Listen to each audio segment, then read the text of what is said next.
नमस्ते सभी को। मैं दीपिका जैन। आज हम सभी कक्षा 10वीं का पहला पाठ पढ़ेंगे, जिसका नाम है सूची पर्यावरणम। सूची पर्यावरणम, सूची का अर्थ होता है शुद्ध हो। क्या शुद्ध हो? पर्यावरणम। पर्यावरणम यानी पर्यावरण जो है वह क्या हो? शुद्ध हो। अब यह इस पाठ के बारे में बताया कि पाठ किसने लिखा है और किस बारे में लिखा है।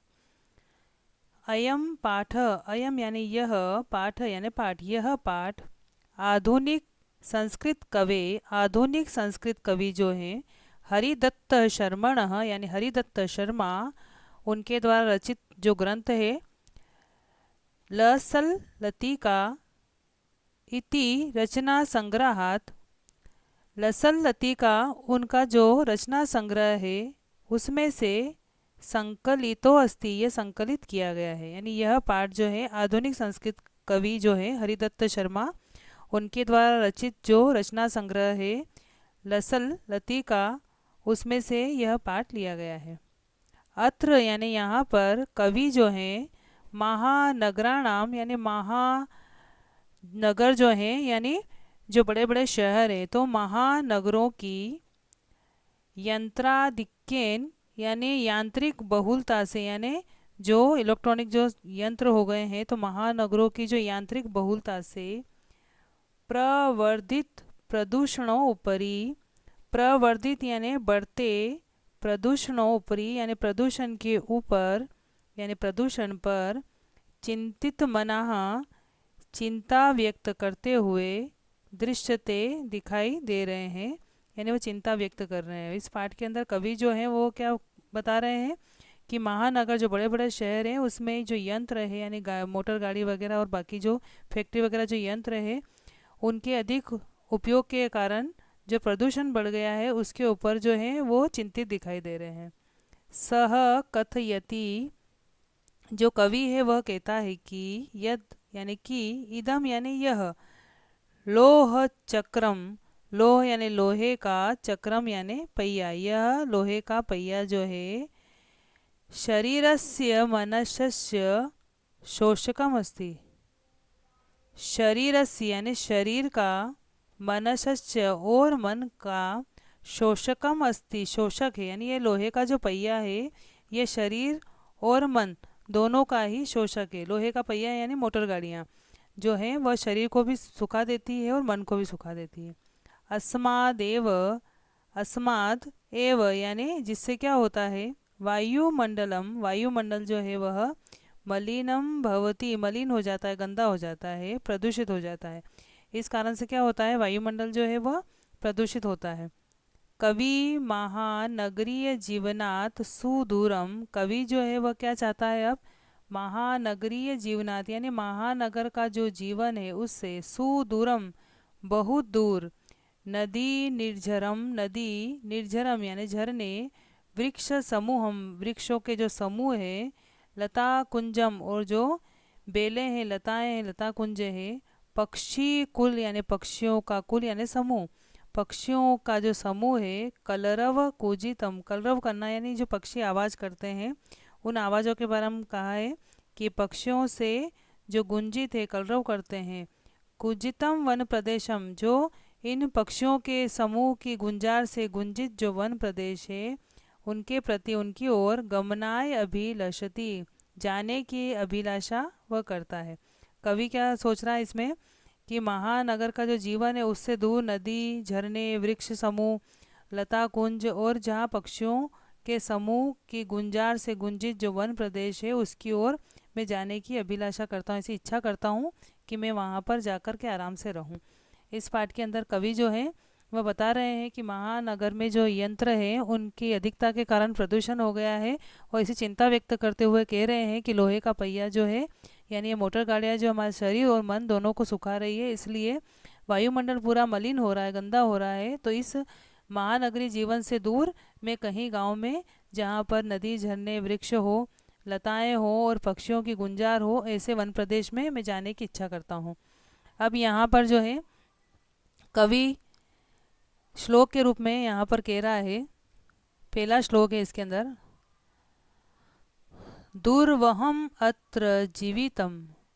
दुर्वहम यानी कठिन, यहाँ म हलंत हो जाएगा, इसमें से अ बाहर निकलेगा तो ये शब्द हो जाएगा अत्र।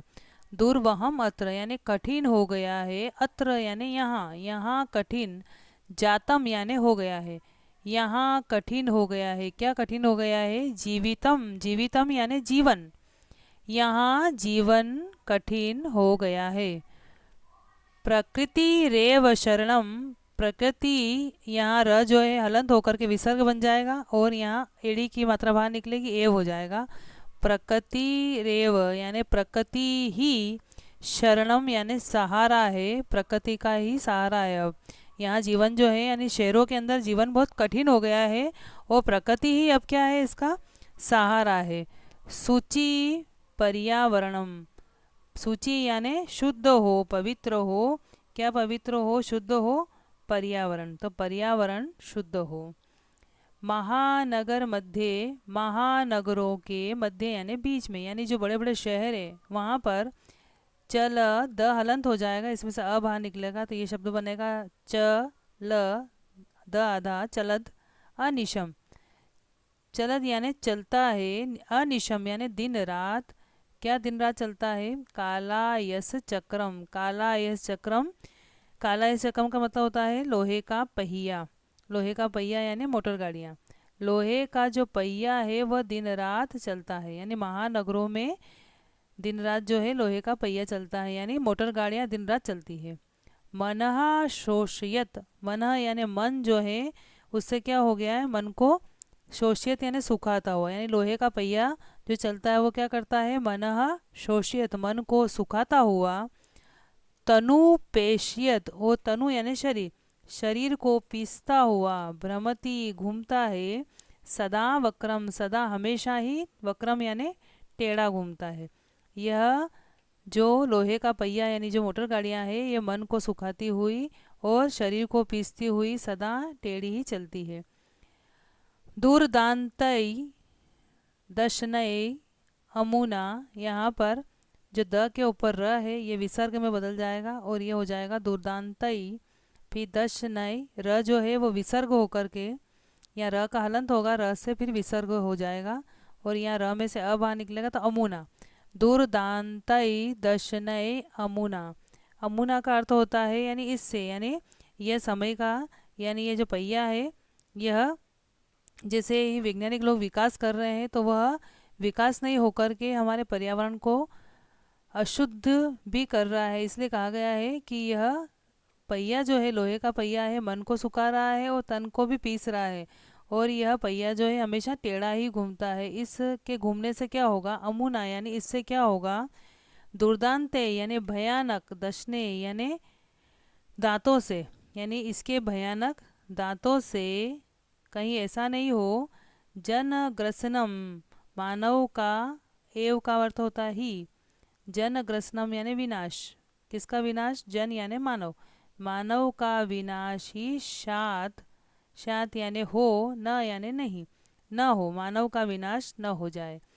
यहाँ पर ये कहा गया है अमुना यानी इससे, यानी इस लोहे के पहिए से, तो इसके भयानक दांतों से कहीं मानव का विनाश ही न हो जाए। यानी हम ये सोच रहे हैं कि देश जो है प्रगति कर रहा है और आधुनिक समय में जितने वैज्ञानिक आविष्कार हुए हैं उससे हम सभी का सोचना रहता है कि हम विकास की ओर जा रहे हैं, लेकिन इससे पर्यावरण बहुत प्रदूषित हो रहा है। तो कहीं ऐसा ना हो कि इनके भयानक दांतों से मानव का विनाश ही हो जाए। इसलिए यहाँ पर कवि ने कहा है कि यहाँ शहरों के अंदर जो है इतनी गाड़ियाँ चलती है उसके कारण से यहाँ जीवन जो है वो कठिन हो गया है। प्रकृति ही अब सहारा है तो पर्यावरण क्या हो? शुद्ध हो। महानगरों के बीच में लोहे का पहिया जो है दिन रात चलता रहता है, यानी मोटर गाड़ियाँ दिन रात चलती रहती है जो मन को सुखाती है और शरीर को पीसती हुई सदा ही ये टेढ़ी घूमती है।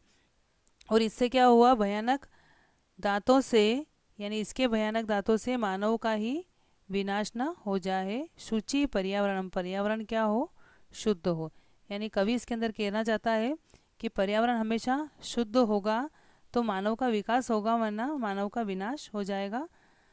इसके बाद श्लोक नंबर दूसरे में कवि ने बताया, कज्जल मलिनम, कज्जल का मतलब होता है काला, काजल।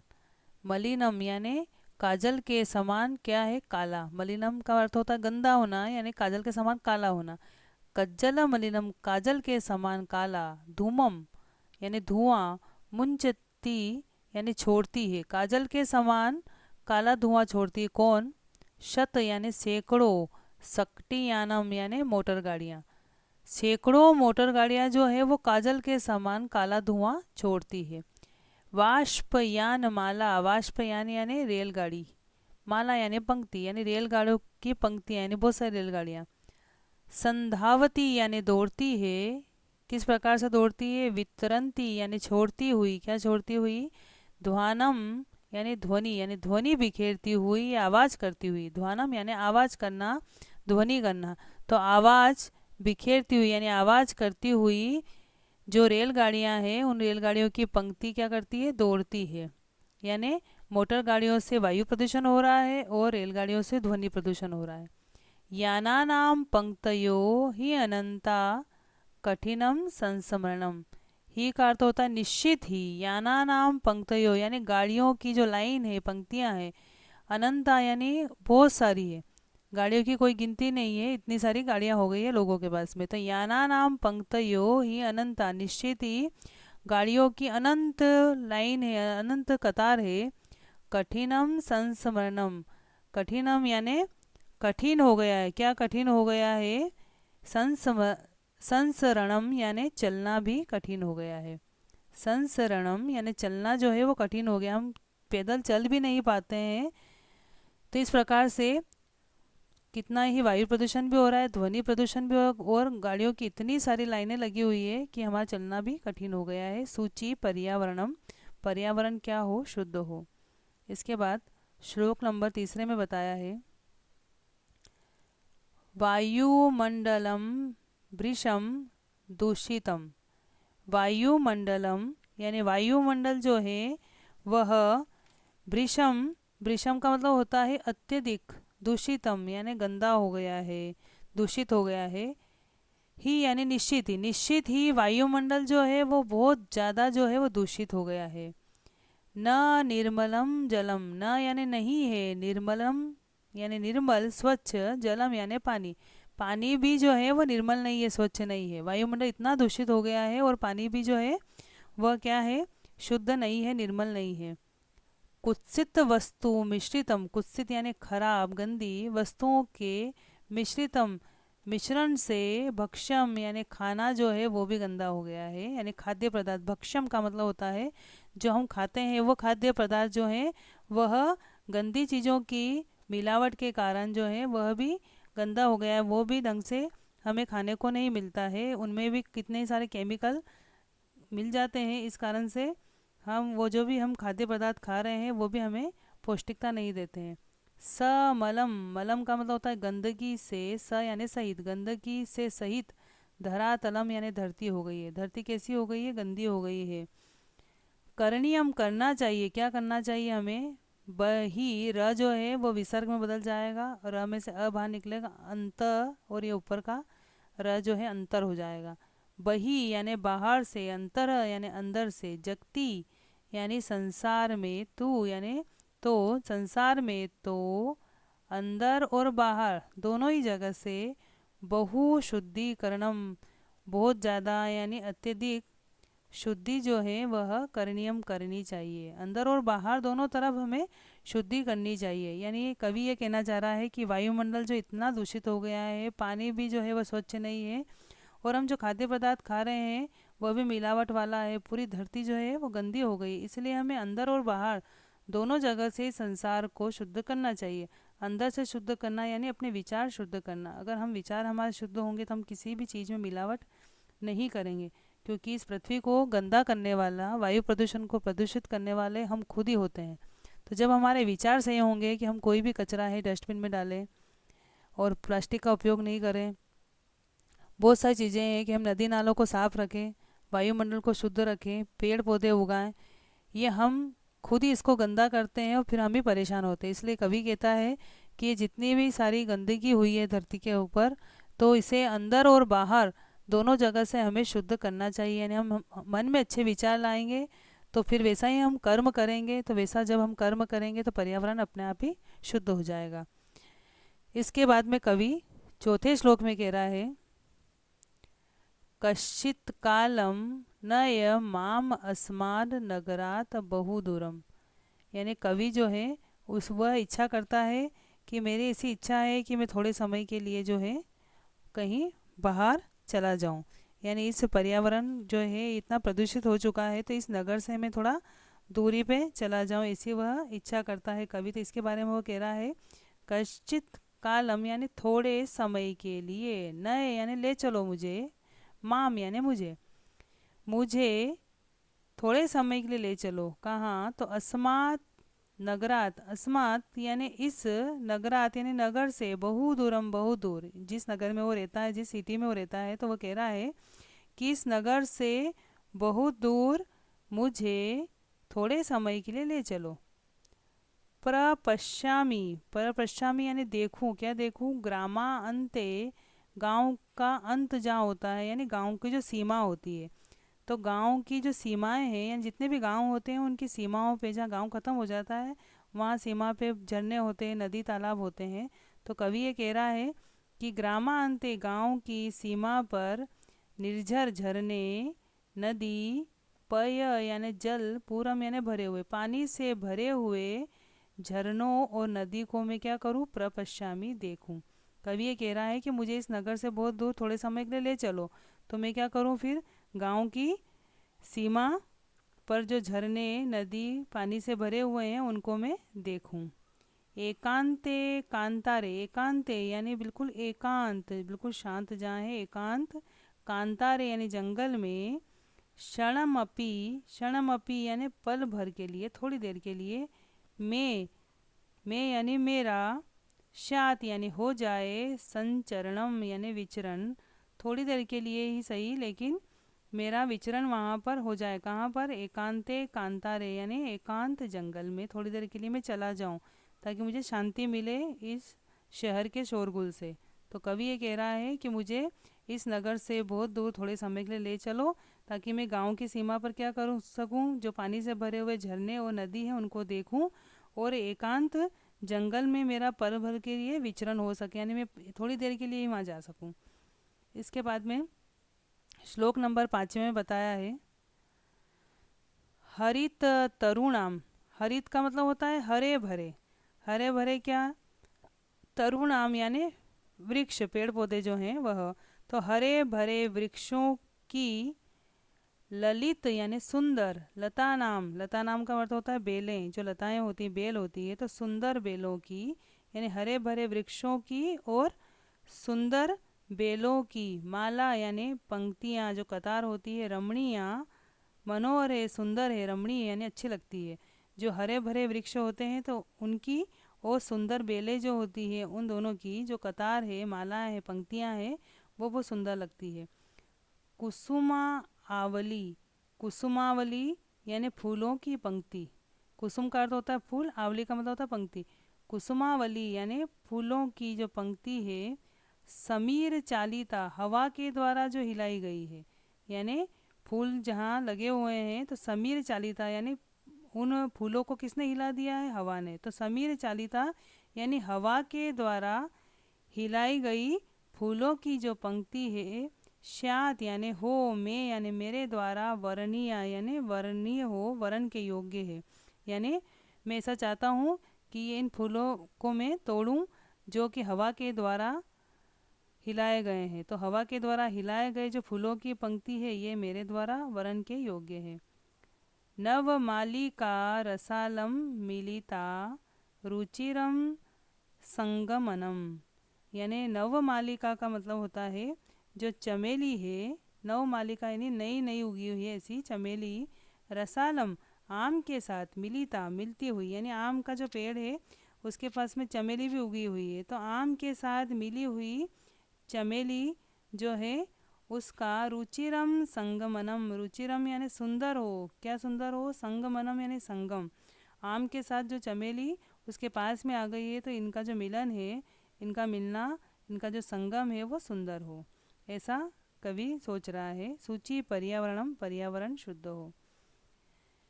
इसके बाद में श्लोक नंबर 6 में बताया है, आई चल बंधो। आई यानी अरे, बंधो यानी मित्र, चल यानी चलो।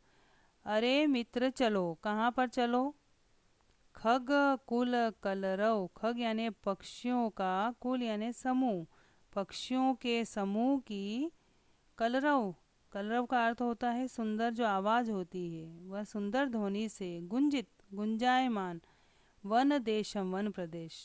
कवि जो है अपने मित्र से कह रहा है कि अरे मित्र, पक्षियों के समूह की सुंदर ध्वनि से गुंजित वन प्रदेश में चलो। पूर कलरव, पूर का मतलब होता है जो ये नगर का कोलाहल जो है, जिसने नगर के, कलरव, कलरव का अर्थ होता है आवाज़, ध्वनि करना। पूर यानी जो नगर है उनकी जो आवाज़ें होती है नगर में, सिटी में जो आवाज़ होती है, तो जिसने नगर के कोलाहल से संभ्रमित जनेभ्यो, संभ्रमित यानी जो त्रस्त है, परेशान है, ऐसे जनेभ्यो लोगों के लिए धृत यानी धारण किया हुआ है, सुख संदेशम, सुख रूपी संदेश। यानी जो वन प्रदेश है वहाँ पर पक्षियों का जो समूह है, वन देशम का मतलब होता है वन प्रदेश, जहाँ पर वन प्रदेश है, तो ऐसे वन प्रदेश जहाँ पर पक्षियों की आवाज़ होती है, उससे सारा वातावरण गुंजायमान हो जाता है। और ऐसी जगह मुझे ले चलो। क्यों ले चलो? क्योंकि नगर की जो आवाज़ें होती है उससे परेशान जो लोग हैं, उन लोगों की परेशानी को सोच करके वन प्रदेश में शांति मिलती है, इसलिए कहा गया है पूरे कलरव, यानी नगर के जो कोलाहल है उनसे परेशान लोगों के लिए शुभ समाचार, सुख संदेशम यानी शुभ समाचार, धृत यानी धारण किया हुआ है। चाक चिक्के जालम, चाक चिक्के जालम यानी चकाचौंध वाली दुनिया। यानी बड़ी बड़ी सिटियों में जो होटल है, फैक्ट्रियां हैं, हम उस बड़ी सिटी को देख करके, महानगर को देख करके उसको कहते हैं कि चकाचौंध वाली दुनिया है, क्योंकि वहाँ पर दिन रात लाइटें जली रहती है और सब तरफ जो है हमको ऐसा लगता है कि यहाँ पर कितना अच्छा है, शहर के अंदर कितना विकास है।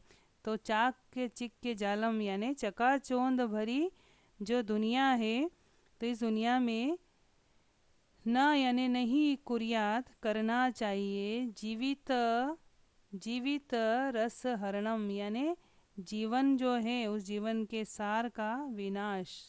सहरणम यानी उस जीवन का जो रस है उसका ही हम क्या कर रहे हैं, विनाश कर रहे हैं। तो चकाचौंध वाली जो दुनिया है, चाक के चिक के जालम, चकाचौंध वाली दुनिया में हमें जीवित रस हरणम, इस जीवन के रस का हरण यानी इस जीवन का जो सार है उसका विनाश नो कुरियात नहीं करना चाहिए। यानी हम ये भूल जाते हैं कि गांव के जो लोग हैं या गांव में जो जीवन है सादा होता है, तो इसलिए हम ये सोचते हैं कि वहाँ का जीवन अच्छा नहीं है, बड़ी सिटियों में हम चलें। लेकिन इसमें बताया है, कवि वहाँ से परेशान होकर के कहता है कि जो वन प्रदेश है वहाँ पर जो है पक्षियों की आवाज़ आती है, तो उससे वातावरण पूरा गुंजायमान होता है। और बड़ी बड़ी सिटियों में गाड़ी वगैरह इतना ध्वनि प्रदूषण, वायु प्रदूषण होता है, उससे परेशान होकर के लोग जो हैं वन प्रदेशों में जाते हैं। तो इसलिए कवि कह रहा है कि यह शुभ समाचार जो है वन प्रदेश धारण किए हुए हैं, ताकि परेशान होकर के लोग वहाँ पर आए और शांति उनको प्राप्त हो। तो ये चकाचौंध भरी दुनिया में कहीं हम ऐसा ना हो कि जीवन का जो सार है उसका ही विनाश हम कर दें, जीवन का जो रस है उस जीवन का रस का ही हम हरण कर दें, विनाश कर दें। इसके बाद में श्लोक नंबर 7 में बताया है, प्रस्तर तले यानी पत्थर के नीचे, लता यानी जो बेलें होती है, तरु यानी वृक्ष, तरु का मतलब होता है वृक्ष, और गुल्मा, गुल्मा का मतलब होता है जो झाड़ियाँ हैं, नो यानी नहीं, भवंतु हो जाए, पिष्टा यानी पीसना। कवि ये कह रहा है यहाँ पर कि जो बेलें हैं, वृक्ष है और जो झाड़ियाँ हैं, उनका कहीं पत्थर के नीचे, जो पत्थर के नीचे का जो तल होता है, तो पत्थर के नीचे तल पर पिष्टा पीस नो भवंतु नहीं पीस जाए। यानी हम जो भी हमारे पेड़ पौधे हैं, बेलें हैं, झाड़ियाँ हैं, वह कहीं पत्थर के नीचे ना पीस जाए। पाषाणी सभ्यता, जो हमारी पाषाणी युगीन जो सभ्यता है, यानी पत्थर वाली जो सभ्यता है, पाषाणी सभ्यता, जिसमें सारे औजार गाड़ियाँ वगैरह सब पत्थरों की बनती थी, तो पाषाणी सभ्यता यानी पाषाण युगीन सभ्यता निसर्ग यानी प्रकृति, निसर्ग का अर्थ होता है प्रकृति में, शात यानी होना, न यानी न हो, समाविष्टा समावित यानी हमारी जो पत्थर युगीन जो सभ्यता है वह कहीं प्रकृति में ही समाविष्ट न हो जाए, यानी हम उस पाषाण सभ्यता को कहीं भूल न जाएं। मानवाय जीवनम काम ये, मानव के लिए जीवन की कामना करता हूँ। नो जीवन मरणम, नहीं जीवन मरणम यानी जिंदा रहते हुए भी मनुष्य की मृत्यु की कामना नहीं करता हूँ। नो जीवन मरणम यानी मरने की कामना नहीं करता हूँ। मैं तो चाहता हूँ कि मानव के जीवन की कामना करता हूँ, यानी मानव जो है सभी जीवित रहें, इस कामना से उन्होंने ये पाठ लिखा है कि कहीं हमारे जो है पेड़ पौधे लताएं झाड़ियाँ जो है वो कहीं पत्थर के नीचे दब पीस करके नहीं रह जाए, और हमारी जो पाषाणी सभ्यता है वह कहीं प्रकृति में समाविष्ट नहीं हो जाए। इसलिए मानव के जीवन की मैं कामना करता हूँ, उनके मरणम यानी मृत्यु की कामना नहीं करता हूँ। इस प्रकार से सूची पर्यावरणम यानी पर्यावरण शुद्ध हो, पर्यावरण शुद्ध होगा तो उससे हम सभी जो है अच्छे से सांस ले पाएंगे और अच्छे से जी पाएंगे। आज हम सभी देख रहे हैं कि लॉकडाउन में जो है अभी बीमारी के कारण सब घर में बैठे हैं, तो प्रकृति जो है इसको हम परेशान करेंगे तो प्रकृति खुद हमारा विनाश कर देती है। इसलिए हम प्रकृति को बचाए रखेंगे तो हम भी बचे रहेंगे। तो इस पाठ के अंदर जो है कवि यही कहना चाहता है कि हम प्रकृति को शुद्ध रखें। आप वीडियो के माध्यम से इसका हिंदी अनुवाद करने की कोशिश करें। धन्यवाद।